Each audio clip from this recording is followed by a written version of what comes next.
એક અભિનેતામાં અનેક અભિનેતા શ્રી મમૂટી પદ્મભૂષણ 2026ના પુરસ્કાર વિજેતા.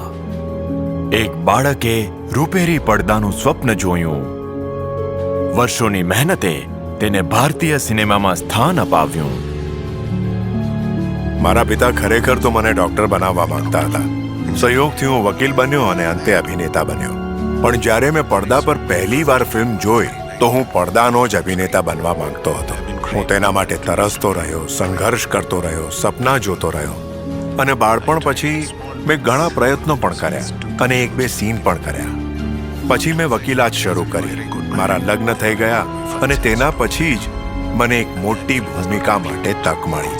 સદનસીબે કે કમનસીબે તે ફિલ્મ ક્યારેય પૂર્ણ ન થઈ. હું શોખ તરીકે થિયેટર કરતો હતો. હું મિમિક્રી કલાકાર પણ હતો.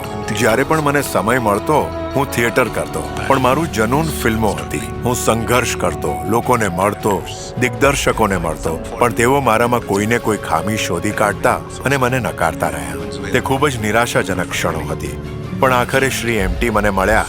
તેમણે મારામાં થોડો ભરોસો દેખાડ્યો, મારામાં થોડો વિશ્વાસ દર્શાવ્યો અને મને એક તક આપી. ત્યારથી એક સતત સંઘર્ષ શરૂ થયો. હું સિનેમાને ઊંડાણપૂર્વક સમજ્યો, તેની બારીકીઓ શીખી. એક સામાન્ય અભિનેતા બનવામાં જ ઘણો સમય લાગ્યો. કોઈ પણ પાત્ર મને પડકાર ના આપી શકે, કારણ કે મારી પાસે મારો જુસ્સો, સમર્પણ અને પ્રામાણિકતા છે. પણ હું હંમેશા એક સ્ટારને બદલે અભિનેતા બનવા માંગતો હતો. હું આજે પણ અભિનેતા છું, અભિનેતા જ બનવા માંગતો હતો અને હંમેશા એક અભિનેતા જ રહીશ.